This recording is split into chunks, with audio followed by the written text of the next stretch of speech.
Some stories aren't just meant to be told, they are meant to set people free. And today's guest, Candi Rose, has built her career doing just that. But here's what she knows to be true.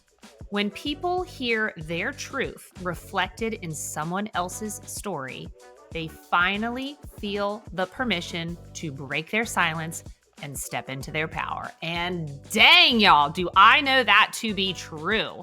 But Candi helps people confront what they've been running from, reclaim their voice, and take real, tangible steps forward. If you ever felt like nobody understands you, which, hello, me, this episode is for you. Welcome to the Glass Ceiling and Sticky Floor podcast, the show that's here to empower you to break free from limiting beliefs, ditch toxic behaviors, and unlock the infinite possibilities waiting for you. This is your time to live your best life unapologetically. I'm Erica Rooney, your host and biggest cheerleader on a mission to get more women into positions of power and keep them there where they belong. If you're ready to shatter ceilings, crush self-doubt, and build a career and life overflowing with growth and abundance, you're in the right place. Here's the deal. We talk about the hard stuff here. Imposter syndrome, perfectionism, fear, burnout, you name it. It's raw, it's honest, and it's exactly what you need to level up. So grab a seat, pop it in your bud, and let's dive in. So let's get into it. Without any further ado, Candi Rose, welcome to the show. How are you? Thank you. I am doing great. So excited we finally got this going. I know. It's going to be so good. But from the moment I saw your book, which, spoiler alert, everybody, she is an author. She's got this amazing book called Naked, which, don't worry, she got her clothes on, but we are going to talk about it. And I knew I had to have you on this show because I want to call you like this shame expert, right? Like you know your stuff. But before I give away too much, tell me all about who is Candi Rose and what got us to this point. Oh my gosh, that's such a long story. I had a good childhood growing up. Everything was great. You know, when I was in high school, that's when things started taking a turn for me. I was bullied for 2 years. And after that, I was just this hurting teen. I was running away from family, God, sports, friends. And I ended up, going to another school. I started skipping school. I started drinking, drugs, all the stuff. By the time I'm 19, I'm arrested by the DEA. I ended up dating drug dealers. I mean, I was just going down a very, very fast spiral clusterfuck out of control, right? I'm just this hurting teen running away, and now I'm just getting in so much trouble. I don't know how to fix it. And I'm just spiraling, and I'm drinking more, and I'm doing more drugs, and I'm living the lifestyle of, the raves and the all-night clubs, and I'm dating guys I shouldn't be dating. And then I start stripping because I think, hey, I'm dating drug dealers. We're doing drugs. These strippers are making a lot of money. My life isn't looking very good right now. Anyways, I mean, I was just arrested by the feds. I'd now dropped out of college. I really didn't see any hope for my life. And so that's kind of the beginning of how it happened for me. After that, it just continued to spiral. And I got into an abusive relationship with a man that I loved with all of my heart. And anybody that's been in an abusive relationship knows that's just when you don't know the first time you're in one. You just think they're having a bad day, this is going to get better. And you pray for them to get better. But at this time, everything was just kind of out of control. And I ended up, staying with him for about 4 years. And things just kind of continued to spiral, right? When I finally got the courage to leave him, my home was in pre-foreclosure. I'm now like, what am I going to do with my life? And I'm thinking, all the words that he had ever called me, that telling me that I was just a dumb bitch and a dirty, used up stripper. Nobody's ever going to want a girl like me. I was like, maybe he's right. I don't have anything to show for myself. Here I am. My home's in pre-foreclosure. I'm a college dropout, with a criminal background, who had been a stripper. I'm not very educated. I've got nothing. I've got no money. I'm obviously dating people that I deserve to be dating because this is how I was thinking. I don't deserve anybody better than this, right? And that was at my lowest point where I contemplated suicide. And I thought, there is this hole that I have dug so deep and I didn't see any way out. And I was so ashamed of the person that I had become. I had let myself down. I let my family down. I let God down. And I thought, it might just be easier because of the pain I was feeling if I could just check out. Luckily, that didn't happen, and I'm still here. And that was the beginning of me rebuilding my life, rebuilding it from basically nothing to everything that I have now. So that's sort of the beginning of my life. That is, but like, tell me like where you are now. What are you doing now? Because you've got a 14-year-old daughter, right? A thriving career. So we already know because you're here, you're on the other side of it. Where are we now? Okay.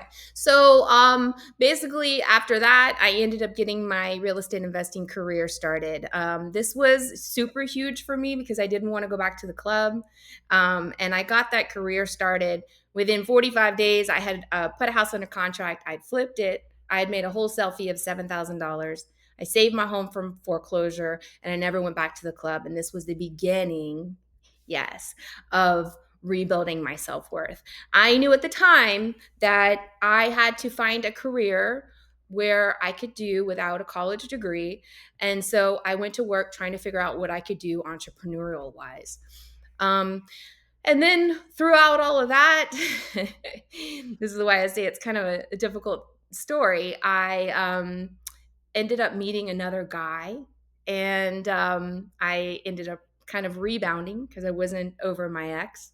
I got pregnant, and when she was one, I called the wedding off. Now, during this time of becoming a successful real estate investor, because at the time I was flipping houses for about a year and a half, and then I met this guy, and then I rebounded with him. He had a lot of money, so I kind of quit working, and he was like, "Let me take care of you," and yada yada yada. I got pregnant when she was one and a half. I called the wedding off, and then we found ourselves nearly homeless again. He had kicked us out, taken our only car, and even though he had three, kept all my clothes. And then my parents took us in. We would have been homeless if it weren't for them taking us in. And so then again, it was like my life just hits rock bottoms a lot of times. That's why I have to go through it so you can kind of see where I'm at. But I was home and I was like, why God? Why me again? And then I got up, decided, hey, I'm going to start rebuilding my life again. I rebuilt my business for a second time. And from the outside looking in for about 9 months, which nothing was happening from the outside looking in. Everybody was looking at me like, what are you doing with your life? Like, you need to get up, you need to get a job. And I'm like, I'm trying to get my business going. And within 9 months, I put this other house under contract. I'd flipped it. I had made so much money that now I was able to go out and start my career all over again. I ended up being able to buy us a car. We didn't have a car for like a year. So that was a whole nother, getting up and starting over. And that was really exciting. And within a year, I'd gotten us a house, a car, got my business started again, and things were looking up. So fast forward a few years later, I have now flipped hundreds of homes, and now I was building multi-million dollar homes. Again, I am nobody special. I'm just somebody that saw a challenge, wanted to try it. I learned a trade. I learned how to do things, and then I did it even though it was really, really scary to get involved in it. And then I became good at it, right? And so I had just sold the biggest project in my career. It was this 10,000 square foot home that I had built in this really nice neighborhood. It was $2.6 million. Now, at the time, this was before this crazy Right. In inflation. today's money, Okay, that that's was like a a $4.7 million $10.6 house. million home. Exactly. So at the time, it was gorgeous. And I had just sold it and I made so much money. And I'm miserable. And I'm like, what is going on? I had also built my daughter and I a brand new home during this time. I am a female dominating a male dominated industry. And I'm like, why am I so unhappy? Why am I not like, and I felt guilty. I felt like I should be appreciative. And I was very appreciative. And I had to take a step back and I realized I'm burnt out. I've worked so much. I've become this perfectionist and this workaholic because I'm throwing myself into my work because I'm trying to get over all of the pain from my exes, from the abuse, from running from being abandoned to raise a child on my own. I'm trying to prove something to people. I'm trying to prove to my parents I'm not a total fuck up. I'm trying to prove to myself I could take care of my kid without any help from the father. It was just so much stress, and I had gotten to this place and I was just like, what's wrong with me? And I realized that I was just tired of running and I didn't want to run anymore. And I was like, I have to go. And as whatever this sounds like, I felt like, I just needed to run away and find myself and heal. And so I did. I ended up moving my daughter and I to Spain in the middle of it all. I just said, I'm not doing this anymore. I'm not working 100-hour weeks or 80-hour weeks or whatever I was working and raising a child on my own. I was like, I want to, be part of my child's life. I mean, she's 9 at this time, and I want to be happy. And the money that I was making, I made a lot of money in the strip club and I made a lot of money flipping houses, but like both of them, I ran away from those careers because I wasn't happy with the money. Like, and I ran away from my ex who was a multimillionaire because I wasn't happy in that relationship. And like, I was just searching for my happiness and I found it. I found it completely broke and broken with my child. And starting my life all over again, like, you know what I mean? That was the beginning, was when I left him, I started to rebuild my happiness. And as I'm kind of going back, but as I'm building my child and I's future, I loved being a real estate investor. But then it got to the point where it was just all about work, more hours, more work, more hours, more work. And I had done it. I had already proven to myself that I could be successful here. But then it got to the point where it was like, this isn't my passion anymore. This isn't my calling anymore. This was my vehicle to get out of rock bottom and to be able to take care of my kid. And I feel blessed, and I said thank you to God so much. But I was like, now I feel like I'm being called to do something else. And it was scary because it was like, walk away from this career where I'm making so much money and just go find yourself, heal, and write this book and take care of your child. And I didn't know at the time. I just knew I just needed to get it out. And so I started to write. And I mean, this process was so therapeutic. I can't tell you how many times I cried writing this book. And it was just like, it was a way to just release everything inside of me that I had kept hidden from everybody, like that I just have kept hidden from society and from my parents and from my friends. I mean, nobody really knew about what was going on in my life, And I started to write, and it freed me. And that was kind of the beginning of my speaking career. It helped me to get my thoughts in order, and it helped me to understand my story even more. And it was very therapeutic in the fact that it brought up a lot of repressed memories. And that's why I was crying so much, because I had forgotten about the pain of being bullied. Oh my gosh, when I started talking about that, I would just like cry like I was still in high school, like because of the pain, right? And when I'm writing about the abuse, I'm bawling. And when I'm writing about, my substance abuse problem, I'm like crying because I remember, being on the bathroom floor, like throwing up, like profusely, thinking I'm gonna OD. Am I gonna ever wake up? And just crying out to God, God help me, God help me. Why can't I stop this? Why can't I remember I hate this feeling? Like, what's wrong with me? And you're sitting there and like, I'm never gonna get over this. And then it comes back. when you start writing it. And so it just was, it was just an amazing experience. I'm to walk away from everything, to follow a calling, to follow something in my heart because I felt like God was going to use me somehow to go out there and show people that it's not over. It's not over. It's never over. And so that was kind of the thing that led me into my speaking career. I wrote the book. People started asking me to come speak on stages, and I was trying to sell at that time real estate investing courses.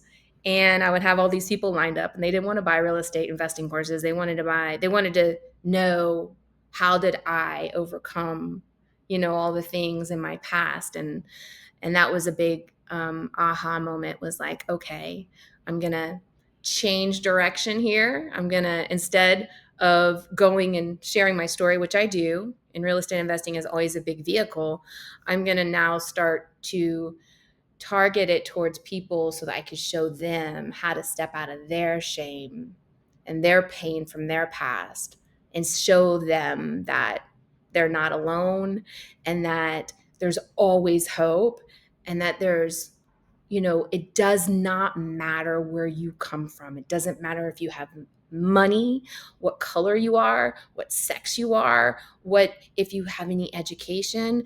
There is always a way to make it work if you really want to make it work, because there's so many resources now. Well, there's so much stuff. And I mean, I talk a lot about infinite possibilities. And I think people shut that down sometimes and they tune it out because they think, no, that could not be for me, right? Like, Mm, I could never do that. yeah. For example, I'm sure there's a ton of people who are listening right now that are like, I couldn't just pick up and move to Spain. That must be nice. And it's like, no, no, Mm, no. mm, That's not what we're talking about here, right? Because let's just listen back to her whole story and tell me again that that must be nice, right? yeah. But what I'm really interested in, what I'm so intrigued on, is the shame piece because damn, what a big, ugly ass emotion, Yeah. right? What an Yeah. ugly feeling. Nobody likes the feeling of shame. Nobody wants to talk about shame because it sucks. And I think you automatically assume, and you've said this a couple times, like, what's wrong with me? And I Yes. know for me, my zone of discomfort is asking for help. So when you couple that zone of discomfort with all of the shame that I felt from not being a good enough executive, not being a good enough mom or wife or whatever. And it's like, well, good, I can just numb those feelings up real quick. I know Yes. how to do that real quick and then I'll just go about my day, right? And nobody ever knew and I never told anybody because again, the shame. So how do you or how did you start to reconcile the shame and process it and move forward with it? Yeah, the shame is something that I didn't know how to break for a really long time. And that's because, when we suffer with shame, we don't know who is safe. And I always tell people that in order to heal from shame, you have to do a few things, right? My number one, thing that I teach people is seek God, lean hard into your faith, because that was my path. And so I just share with people what I did, right? Number two, though, is to always find somebody, a trusted confidant or coach or somebody that you can talk to. And this doesn't mean to go running and talk to all your friends and family, because I have done that. And when you receive remarks or comments back that you didn't think you were going to receive, it can really make you go back inside and completely close up again. I remember talking to my own dad, and he was like, I mean, you weren't really in an abused relationship, were you? Like, it wasn't really that bad, was it? I was like, oh, wow. If you talk to the Yes, I wrong people, do. yeah, then and then, you tell people I have a drinking problem, or I have a drug problem, or I have a sex problem. I had a really big problem with promiscuity, and I just started talking about that recently because that was really hard for me to open up about. Why? Because what if somebody else hears me talking about it? Maybe a guy that I like, is this gonna affect me in some way? And you know what? It might. But when I tell people, is like, you have to talk about it, okay? Seek a confidant or coach. You do the work that you have to do, which is really uncomfortable, but you have to do it. And I'm just talking about taking baby steps, like little baby steps every day. I remember when I was leaving my abuser and I just felt like, I was going to take my life. I just remember it just, it was like hard to walk. Like I felt like it was like physical therapy, but it was mental. And I just remember just going outside and just walking a little bit just every day. But doing the work it's mental and it's physical. You got to take care of your body. But then the next step is making sure that you have a place to share in a safe community that is non-judgmental. And this is where the majority of your healing is going to happen. And this is what I do with my community, because when you're able to share, and this you could share many different ways. Okay, there is speaking, but I didn't start off as a speaker, I promise you. Like, but I did not. Okay. I We started. don't go from rock bottom to stages in No, front of I 10,000 didn't. I people, y'all. That's didn't. not how it works. You start off little by little, baby steps. You do the work, you share, and then you're going to go back. I call it the shame dance. You're going to share it. You're going to be like, oh, you're going to delete it. And they're like, I don't want to say that anymore. I don't want people to know, right? You kind of go back and forth with getting comfortable with it. But where you learn to heal from the shame is that you bring it into the light, because when you bring your shame into the light, it loses its power over you, because shame holds its power in the darkness and in your isolation and in your silence. Yeah. So, and then after that, you start creating your own community to continue your healing and your sharing and stuff. It's a process. It's just, you have to address it. You have to feel it to heal it. You have to stop running. You have to stop running from it. And that was the main thing for me. I wanted to stop flipping houses and building houses because I wanted to be present in what was going on. And I'm not saying go and quit your job or anything right like that right away, but I knew that if I stayed in my career, I wouldn't have any time, because I was working so many hours and I am a full-time single mom. And as long as we can just keep making that money and keep running, maybe it won't catch up to us. But one day it catches up and then you have a meltdown.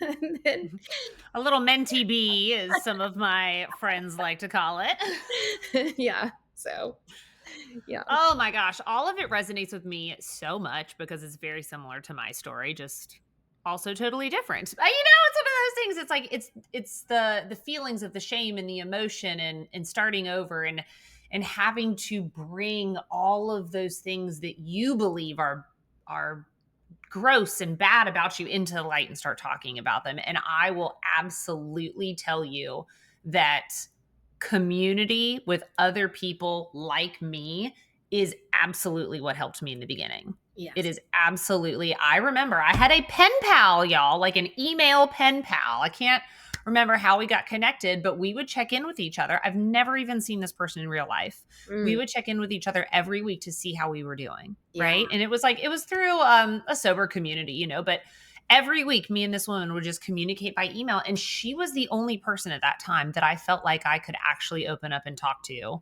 about what I was struggling with, and it was because she was doing the same thing. Mhm. And so when you can talk about these things, and that's why I love to talk about them on the podcast, because if I had had this type of conversation way back then, like, how would it have been different? I don't know, Yeah. Yeah. And it's not just to be about sobriety or any of those things. I mean, imposter syndrome, women don't talk about that. Women don't step up to the plate and say, yeah, my confidence is shit, and that's why I didn't ask for a raise. Yeah. Like, all of these things that we are scared to speak into existence, right? Mhm. Yeah. We have to, because then we find the community, we learn we're not alone, and then you can start to put the pieces together. But I have another question for you, but one thing I really wanted to highlight is, like, you've had a couple big roller coaster up and down moments. I've had a lot. And I love this because I feel like we have so many people that they think it's like, oh, well, you hit rock bottom and then it's all up and up and up and up from Mm-mm. here. Mm-mm. And it's like, oh no, honey, like, we are really on the roller coaster ride. We are going up, we are going down, sideways, and loop de loop. And Yeah. so I love that that's highlighted. But one thing I want to ask you, and this kind of brings it like into motherhood and all of that, but where did you find the courage? Because these are big, courageous steps you took. Like, I know you talk about baby steps, but like, some of these are some big, courageous steps. How did you take these big courageous steps, navigate healing while also being the mom you want to be? Um, okay, so yes, they do seem like big, huge steps, and they are, but I was always taking my baby steps. And I always talk about focus on your F priorities. F words are the best words, is what I always say. And as a single woman, single mom, I say focus on, and what I always focused on every single time I hit rock bottom was my faith first, family second. Friends, meaning I got rid of a lot of friends that were bringing me down, and I kept the friends that wanted the best for me. But in my life, I didn't have a lot of those because I was clearly going in and out of some pretty bad groups and doing some things, you know. And then my fitness, which is physical fitness and mental health, and then my finances. So I was always focusing on these. Um, and what I tell the ladies is don't focus on that other F word. What's it called? It's called fornicating. That's right. I used to say the other one. I mean, that's where my head went, but okay, we're gonna keep it clean on this podcast today. I try to, like, yes, I do say the bad words every now and then. I say them a lot when I'm not actually, like, when I'm just with my friends. But Yep, yep. I'm trying. But yeah, if when you are focusing on the things that you need to focus on, your life, and especially when you put your faith first and you focus on God first, and then you're focusing on your family, which for me was my daughter, and then you're focusing on your fitness because you're strengthening yourself and your mental health. You're reading positive self-help books, you're reading Bible, you're reading whatever, listening to things. Now, to what you were saying earlier, when I was going through a lot of my stuff, I didn't have social media when I was going through the abuse stuff and all that, but that's what I was focusing on, was those F priorities. And so that's how I was able to go out and literally pick up the pieces of my life within 9 months to buy a house for my daughter, a car for myself and my daughter, get my business going again. And the faith part was really, really important because nothing was happening for 9 months. Things were happening, but you couldn't see it happening. And I had two fathers, my stepfather and my father, both telling me, go get a real job with benefits. You need to take care of your kid. Da, da, da, da, da, da, da, da. And I was like, no, I don't want to go work for somebody else. I want to rebuild my business. Like, I know I can do this. I know I can do this. And it was just taking so long again. I could have quit. But like, I didn't want to quit. And I had to believe that my faith was going to help me achieve the things that I wanted to do in my life as long as I didn't quit. And so that's always been my motto. Never quit. Never give up, no matter how hard it gets. Because if you quit, that means you're going to live in your settled life. You're going to live in misery. You're going to live with what society says you should have. But if you rely on your faith and you just keep going, you get smacked in the face so many times, you get knocked down. I mean, my life is just continually just knockdowns, right? And I just kept getting back up. And I was like, what else am I going to do? I, I had a choice. So, am I going to go back to the strip club? I don't want to go back to the strip club, right? And now, like, I'm getting this business going and it's so hard. And I'm like, the speaking, the books, the marketing, building everything. And I'm like, do I go back to flipping houses? I mean, I could, but I don't want to go back to flipping houses. Like, this is my new passion, and I'm gonna do whatever I gotta do to make it work because I believe, and God says, because of your faith, it will happen. And so that's the way I live my life. So when you say, It yeah, makes focus on your yeah. priorities. It makes me think about that quote where it's like, choose your hard. You Yeah. know, like working out every day is hard, but it's also really hard to be unhappy with how you look, not confident in your bathing suit with the pool with your kids, and feel like shit. So choose your hard, Yeah. right? Like, it's hard to go back to the strip club and live that life. It's hard to start a real estate business. It's hard to be a single mom. Like, all of these things are hard, you know? But Yeah. it's pick your heart and it's aligning with your happiness and what fills your cup and all of those things. So, Candi, for anyone who is listening that maybe feels lost, feels broken, feels shame, right? Maybe they feel like they'll never escape their past. What's one message that you want them to take away from your story? I just hope that they can see that your story is never done. It's never done until you say it's done. And it might look like you don't have any hope. And it might look like you have dug a hole so deep that you're never going to find your way out. And it might look like you don't have any possible way to change your life around, but you do. You always have hope and you can always change your life, but you're going to have to work for it. And yes, I say you have to lean hard into your faith because here's the thing, especially if you're suffering with shame and more specifically toxic shame. Toxic shame puts you in a place that you're so isolated and lonely and you're silenced. And I know that you've tried everything you can to change it, and so did I. And I was at that breaking point of considering taking my life. I had to reach out to a higher power because I had tried to do it on my own and I couldn't do it on my own. And so I needed a higher power. And so I said, okay, God help me. Just help me. If you're out there, help me. I mean, that's all I used to pray that all the time. Help me. And so that's the one thing I would say is that just don't give up. Like, don't ever give up. Don't ever give up. Yeah.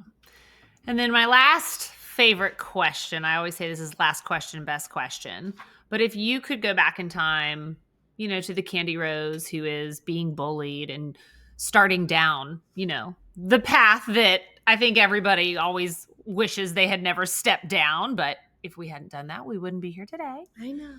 But what piece of advice would you give her today? Hmm. And this, I mean, think about it. Like, this is almost around your daughter's age, right? So, like, It is. She's 14. Yeah, she's 14. I was bullied the first and second year in high school.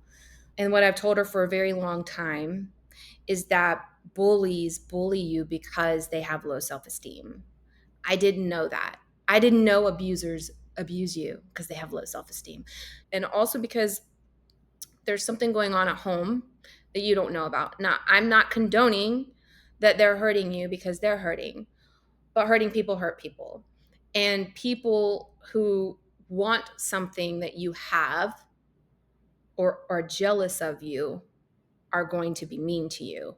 And I didn't understand this. I was innocent. I was this innocent little girl. I had not had sex. I wasn't really interested in boys yet. I was a late bloomer. And so I always talk to her about that. And I'm like, and if they're mean to you, you have to stand up for yourself. Okay.